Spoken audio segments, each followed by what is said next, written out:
लेकिन रखना किस में होगा, केल्विन्स में, तो 773 kelvins multiply by 770 raise to power delta N G. इस रिएक्शन के लिए डेल्टा एन जी की वैल्यू बताओ, 2 - 4 2 - 4 -2 की पावर -2। तो सॉल्व भी नहीं करना आपको, आपके पास आंसर क्या है?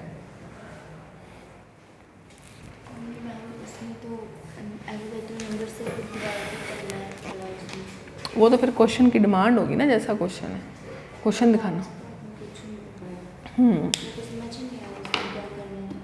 Is this clear? Any doubt? एक और थ्योरेटिकल क्वेश्चन है, दो आप देखें थ्योरेटिकल क्वेश्चन। तो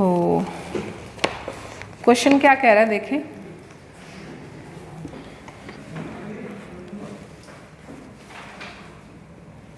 yes, question says at constant temperature the equilibrium constant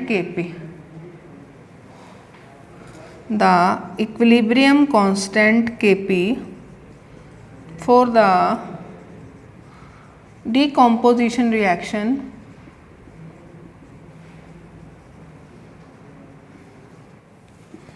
N2O4 giving 2NO2 is expressed by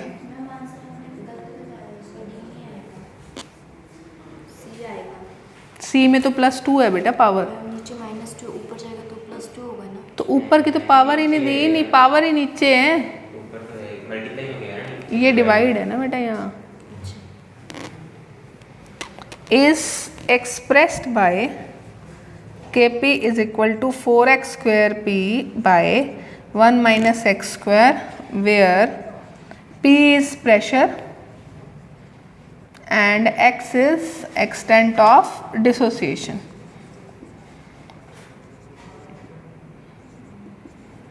Decomposition भी कह सकते।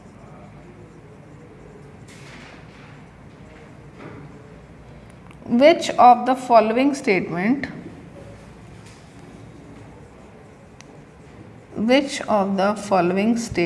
is true?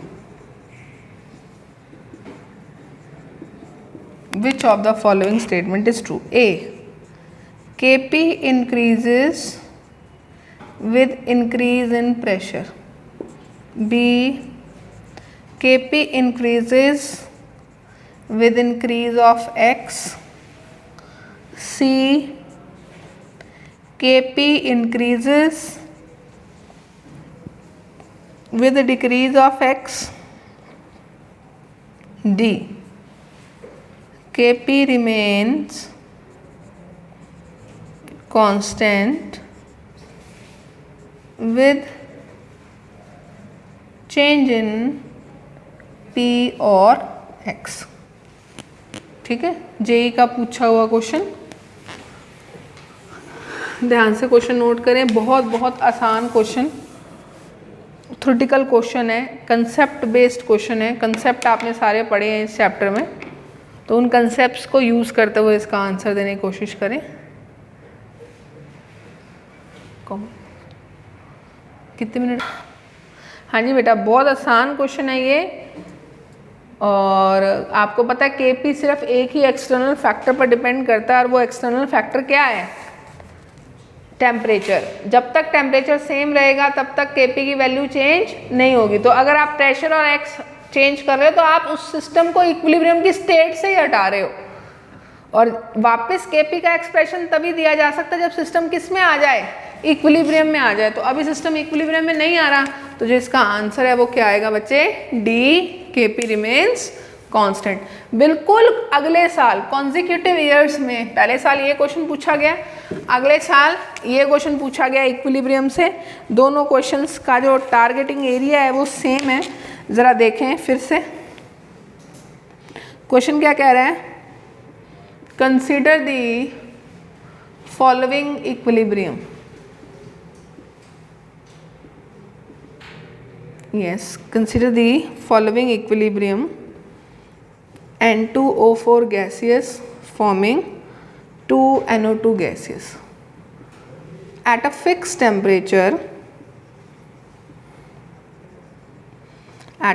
temperature, the volume of reaction contained is halved. For this change,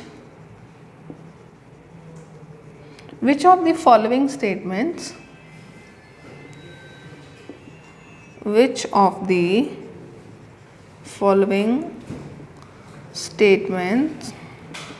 hold true regarding the equilibrium constant Kp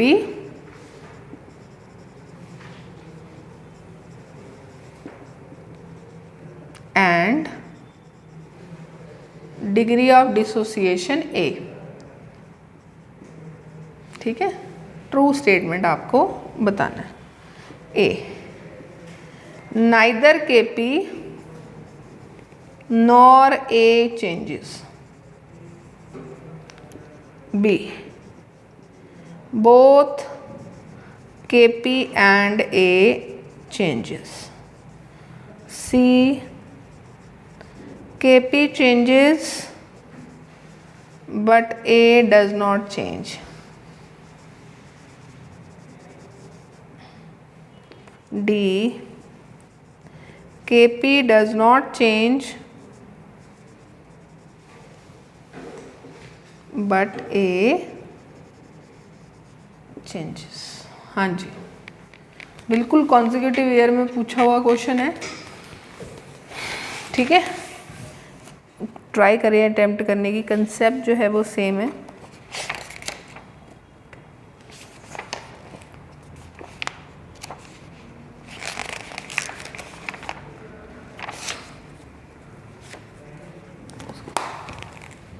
हाँ जी बेटा, question क्या कह रहा है?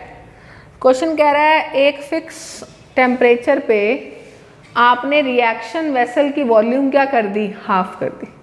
तो इससे इक्विलिब्रियम अफेक्ट होगा? इक्विलिब्रियम अफेक्ट होगा. क्या इससे इक्विलिब्रियम कांस्टेंट अफेक्ट होगा? नहीं, क्योंकि उसने कह दी टेम्परेचर क्या है? फिक्स है. और जब हम कह रहे हैं इक्विलिब्रियम अफेक्ट होगा, मतलब रिएक्शन या तो फॉरवर्ड जाएगी या बैकवर्ड जाएगी, मतलब उसकी डिग्री ऑफ डिसोसिएशन का चेंज होना तय. डिग्री ऑफ डिसोसिएशन चेंज होगी. डिग्री ऑफ डिसोसिएशन चेंज होना तय. तो मतलब अगर इस क्वेश्चन को हम टारगेट करें तो हम क्या कह सकते हैं कि since it is mention that temperature is fixed, तो value of Kp will not change but volume is changing. If volume is changing, that will directly mean that equilibrium would be shifted.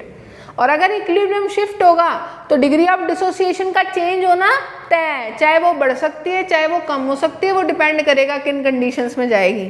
तो इस question के लिए हम answer क्या देंगे कि Kp तो चेंज नहीं होगा, लेकिन degree of dissociation A change हो सकता है. Is it clear? ठीक है, ओके. अभी इसमें बेटा प्रीवियस ईयर में ना कुछ थर्मोडायनेमिक्स को रिलेट करते हुए भी क्वेश्चंस हैं, तो वो हम अभी टारगेट में नहीं ले रहे, लेकिन हम इसको आगे ले लेंगे. नेक्स्ट क्वेश्चन देखें, जेईई एडवांस 2013 से. तो इस क्वेश्चन का हमारा आंसर हो जाएगा D. Moving on to next question. Yes, moving on to next question.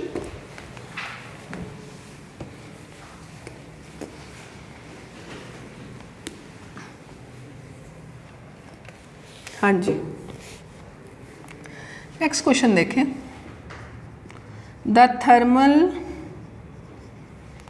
Dissociation equilibrium of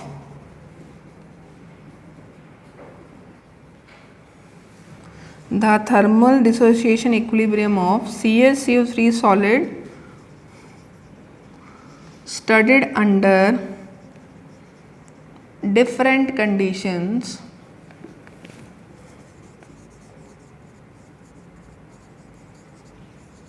CaCO3 solid forming CaO solid plus CO2 gases.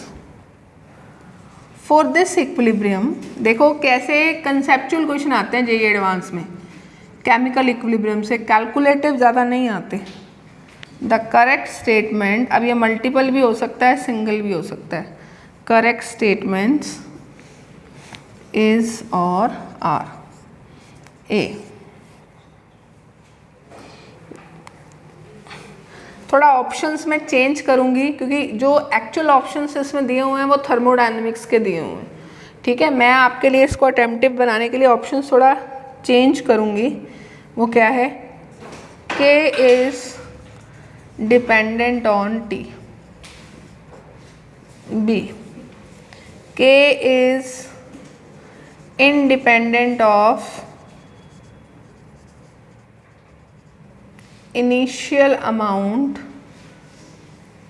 of CaCO3, C K is dependent on pressure of CO2 at a given temperature, D delta H is, K is independent of catalyst,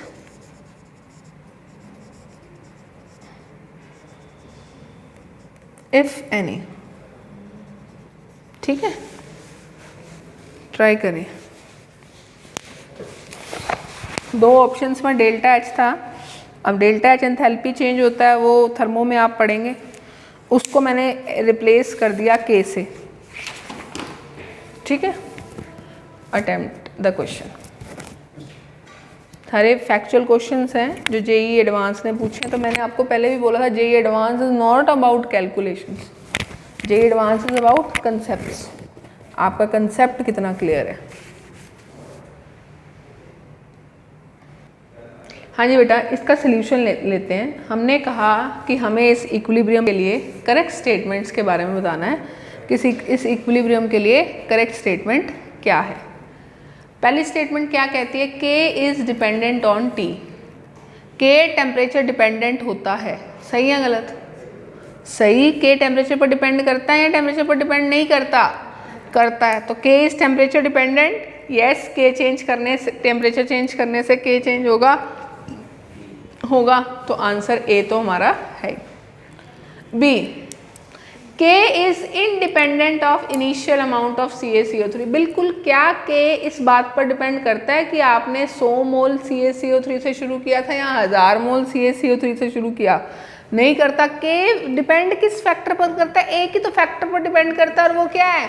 temperature. या इस factor पर depend करता है कि आपने किस तरह से रिएक्शंस को रिप्रेजेंट किया या रिएक्शंस की स्टाइकियोमेट्री क्या है। तो रिएक्शन को रिप्रेजेंट करना, रिएक्शन को स्टाइकियोमेट्री, ये दूसरे फैक्टर्स हो गए।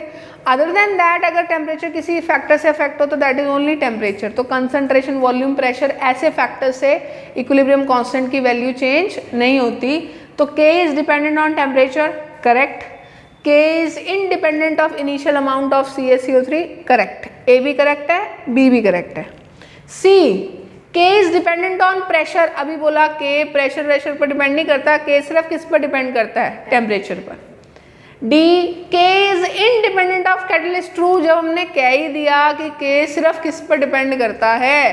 टेम्परेचर पर। तो अगर आपने कोई कैटलिस्ट भी लिया है तो वो कैटलिस्ट सिर्फ time period required for the accusation of equilibrium, इसको डिक्रीज कर देगा, इक्विलिब्रियम कांस्टेंट की वैल्यू पर कोई भी असर नहीं डालेगा। तो इस क्वेश्चन का सही आंसर क्या हुआ? A, B, D, right. तो मल्टीपल ऑप्शन करेक्ट हैं, तो A, B, D आप सबको पार्शियल मार्क्स मिलते, क्योंकि C गलत आंसर था। आप में से किसी का भी आंसर C नहीं था, है ना। आपने 3 सही में से 2 सही आंसर लगाए हैं, तो आपको नंबर मिलेंगे 2। 4 नंबर का क्वेश्चन होता है। लेकिन मान लो अगर आपने किसी ने भी C भी लगा दिया होता ना अलॉन्ग विद करेक्ट ऑप्शंस, तो आपको नंबर मिलते हैं -2। यस, मल्टीपल्स में -50% होता है, ठीक है। तो आपको नंबर मिलते हैं -2। तो इसलिए मल्टीपल्स में गलती होने, मल्टीपल्स लेस स्कोरिंग होते हैं, लेकिन ये तो अब पैटर्न ईजी हो गया। पहले तो क्या होता था, आपने सभी सही मार्क नहीं किए तो आपको नेगेटिव दे देंगे ये, ठीक है। तो अब तो पार्शियल मार्किंग शुरू कर दी। तो मान लो आपका एक आधा कोई छूटा है तो आप उस जितने आपने सही मार्क किए हैं, अगर आपने गलत कोई मार्क नहीं किया तो उतने आपको नंबर मिल जाए। एक भी गलत मार्क कर दिया वो गलत, वो गलत, वो गलत, वो सब गलत। -2 मिलेंगे। यस यस, 4 नंबरों का नुकसान होगा, ठीक है। हाँ, सो बेटा this was our problem session 1। Problem session 2 में थोड़ी सी न्यूमेरिकल प्रॉब्लम्स देखने की कोशिश करेंगे, लेकिन मैंने आपको पहले ही बता दिया कि जितने भी क्वेश्चंस किए हमने सारे एडवांस के किए हैं, जिसमें जो क्वेश्चन पूछा जाता है केमिकल इक्विलिब्रियम से, वो कैसा पूछा जाता है, कंसेप्ट बेस। कॉमन स्टॉप करना।